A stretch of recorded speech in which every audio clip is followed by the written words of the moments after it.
नमस्कार, नारा टीवी पर एक बार फिर से आप सबका स्वागत है। सुशांत सिंह राजपूत के निधन के बाद से सिने प्रेमियों द्वारा लगातार बॉलीवुड में व्याप्त गुटवादिता और नेपोटिज्म का विरोध किया जा रहा है। इसे देखकर मेरे मन में एक ही विचार आ रहा है कि काश अगर ये सब पहले होता तो शायद सुशांत सिंह राजपूत आज हमारे बीच में होते। अब देखना यह है कि सोशल मीडिया पर छिड़ा यह आंदोलन बीच में ही बंद हो जाता है या फिर इसका कोई नतीजा निकलता है। अपने पिछले वीडियो में मैंने ये बोला था कि अगर हम फिल्म इंडस्ट्री के इतिहास को थोड़ा खंगालें तो हमको ऐसे हजारों उदाहरण मिल जाएंगे जहां पर कुछ ऐसी प्रतिभाओं का दमन किया गया जो आगे चलकर एक बहुत बड़ा मुकाम हासिल कर सकते थे। बॉलीवुड में भाई भतीजावाद, गुटवाद और गंदी राजनीति उतनी ही पुरानी है जितना कि ये बॉलीवुड। जब कोई नया कलाकार इस दुनिया में कदम रखता है तो उसे सिर्फ अपनी प्रतिभा के दम पर काम नहीं मिलता, बल्कि उसे कई और विधाओं में निपुण होना पड़ता है। उसे फिल्म जगत में व्याप्त राजनीति के हर पहलुओं को समझना पड़ता है। जो ऐसा कर पाते हैं वो आगे चलकर सफल कहलाते हैं, और जो ऐसा नहीं कर पाते वो या तो ये इंडस्ट्री छोड़ देते हैं या फिर ये दुनिया। और जो बचते हैं उनको इस तरह उपेक्षित रखा जाता है जैसे दूध में पड़ी हुई मक्खी। आज मैं आप सबको कुछ ऐसे ही कलाकारों से रूबरू करवाऊंगा जिनका करियर बॉलीवुड में व्याप्त राजनीति की भीड़ चढ़ गया। मैं आपको बता दूं कि मैं इन कलाकारों पर पहले से अलग अलग वीडियो बना चुका हूं, लेकिन आज मैं फिर से इन सितारों की कहानी आप सबको इसलिए याद दिलवा रहा हूं क्योंकि इन सितारों की कहानी भी आज के माहौल पर बिल्कुल सटीक बैठती है। हमारे इस लिस्ट में पहले नंबर पर हैं विजय अरोड़ा। ये फोटो देखकर शायद आप इन्हें पहचान न पाए हों, लेकिन ये वाली तस्वीर देखकर जरूर पहचान गए होंगे। जी हाँ, यह है रामायण के मेघनाथ विजय अरोड़ा। विजय अरोड़ा ने जब अपनी शानदार छवि और जानदार अभिनय से बॉलीवुड में एंट्री की तो उस दौर के स्थापित सुपरस्टारों का सिंहासन डगमगाने लगा। 70 के दशक में विजय अरोड़ा ने बैक टू बैक कई हिट फिल्में दी। आप खुद गूगल पर जाकर इनकी शुरुआती फिल्मों की IMDb रेटिंग चेक कर सकते हैं। बहुत कम समय में ही विजय अरोड़ा उस बुलंदी को छूने लगे जहां तक पहुंचने के लिए बहुतों को लंबा संघर्ष करना पड़ता है। राजेश खन्ना खुद ये कहने लगे कि विजय अरोड़ा ही मेरी जगह लेंगे, लेकिन 70 के दशक का अंत होते होते विजय अरोड़ा को अचानक फिल्मों में काम मिलना बंद हो गया। मजबूरन इन्हें कुछ युगल फिल्में भी करनी पड़ी, लेकिन बाद में वो भी हाथ से जाती रही। अगर इसके पीछे की वजह पता की जाए तो कोई खास वजह नहीं मिलेगी, क्योंकि इनकी सभी फिल्में अच्छी खासी पसंद की जा रही थी। आखिर विजय अरोड़ा को ये पता चल ही गया कि ये मायानगरी की ओछी राजनीति है जो इन्हें शायद कभी आगे नहीं बढ़ने देगी, क्योंकि फिल्मी दुनिया में ना तो इनका कोई रिश्तेदार था और ना ही इनका कोई गॉडफादर। विजय अरोड़ा के करियर में एक ऐसा समय आया जब इस टैलेंटेड और खूबसूरत अभिनेता को फिल्मों में छोटी मोटी चरित्र भूमिकाएं ऑफर होने लगी। रोजी रोटी चलाने के लिए विजय अरोड़ा को चरित्र भूमिकाओं में ही संतोष करना पड़ा। इस तरह से एक ऐसा कलाकार जिसे आगे चलकर सुपरस्टार का दर्जा मिलना था, मायानगरी की माया ने उसे बी ग्रेड फिल्मों का चरित्र अभिनेता बनाकर छोड़ा। बाद में इन्होंने विक्रम बेताल और रामायण जैसे धारावाहिकों में काम किया। 2 फरवरी 2007 को यह अभिनेता दिल में वही टीस लिए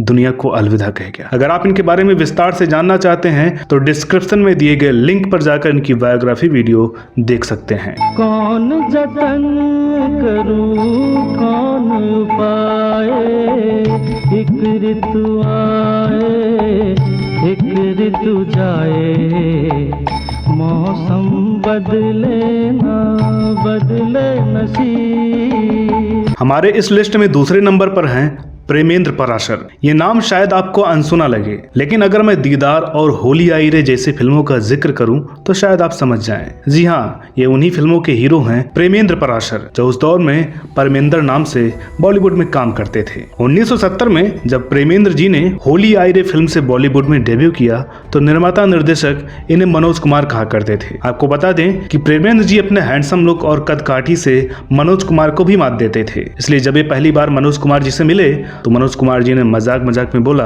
यार तू तो मेरी दुकान बंद कराने आ गया। आपको बता दूं कि प्रेमेंद्र जी उत्तर प्रदेश के फतेहपुर सीकरी के रहने वाले हैं। अभी पिछले साल ही मैंने उनका इंटरव्यू किया था। प्रेमेंद्र जी के साथ भी कुछ ऐसा ही हुआ। 2-4 फिल्में की जिन्होंने बॉक्स ऑफिस पर ठीक ठाक कमाई की, लेकिन इसके बाद ये फतेहपुर सीकरी वापस लौट आए। प्रेमेंद्र जी की बायोग्राफी वीडियो आप देखना चाहते हैं तो डिस्क्रिप्शन में दिए गए लिंक पर जाकर के आप देख सकते हैं।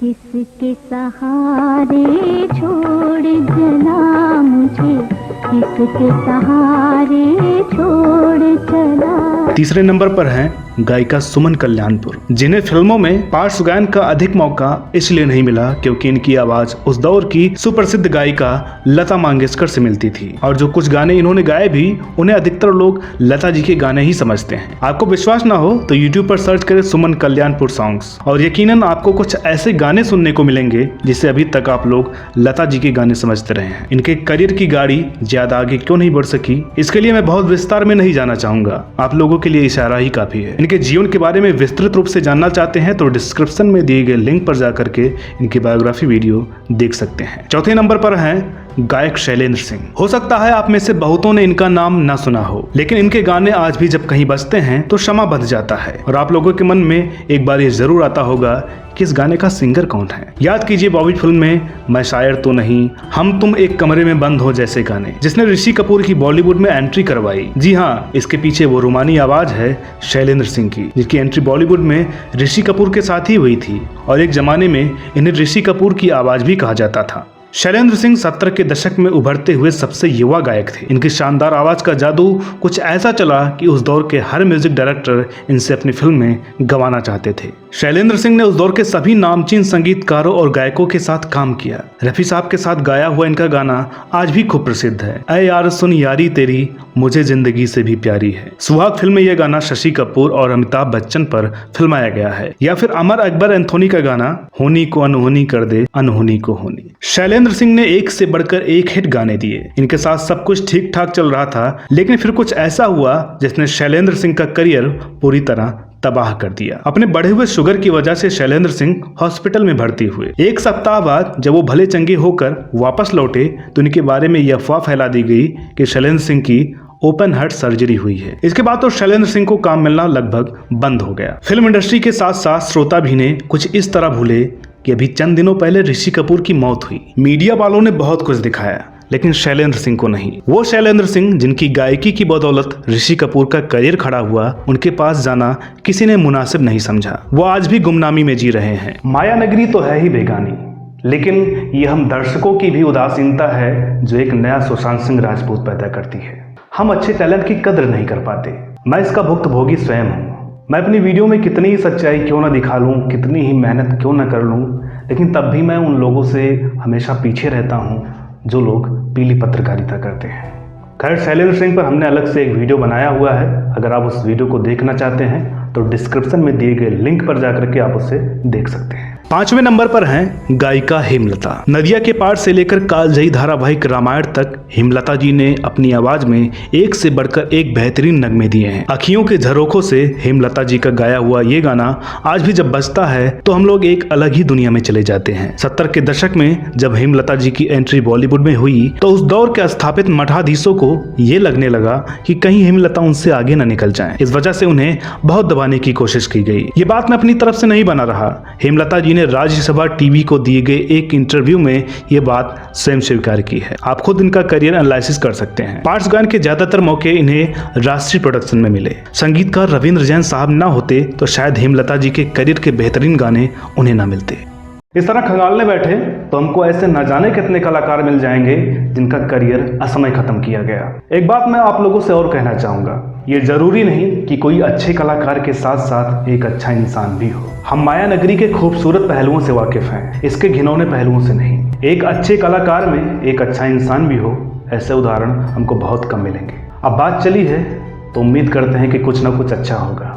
किसी प्रोडक्शन हाउस, निर्माता, निर्देशक पर आरोप लगाने से पहले हमें खुद का भी आकलन करना होगा कि हम नई प्रतिभाओं का कितना सम्मान करते हैं, हम मेहनत और ईमानदारी से काम करने वाले लोगों को कितना सपोर्ट करते हैं। वीडियो में दी गई जानकारी अगर आपको अच्छी लगी हो तो इसे लाइक करें, शेयर करें और चैनल पर नए हो तो प्लीज़ इसे सब्सक्राइब ज़रूर करें। अपनी शिकायतें, सुझाव और प्रशंसा आप कमेंट बॉक्स में ज़रूर लिखें। साथ ही साथ एक निवेदन मैं आप लोगों से और करना चाहूँगा कि हम लोगों के ट्विटर, इंस्टाग्राम और फेसबुक पर बहुत ही कम फॉलोअर हैं। मैं कई बार आप लोगों से निवेदन कर चुका हूं कि प्लीज़ आप लोग हमें वहां भी फॉलो कीजिए और एक बार फिर से ये हाथ जोड़कर निवेदन करता हूं कि हमें प्लीज़ फेसबुक, ट्विटर और इंस्टाग्राम पर ज़रूर फॉलो करें। तो फिर मिलते हैं किसी अगले वीडियो में एक और नई कहानी के साथ। तब तक के लिए नमस्कार।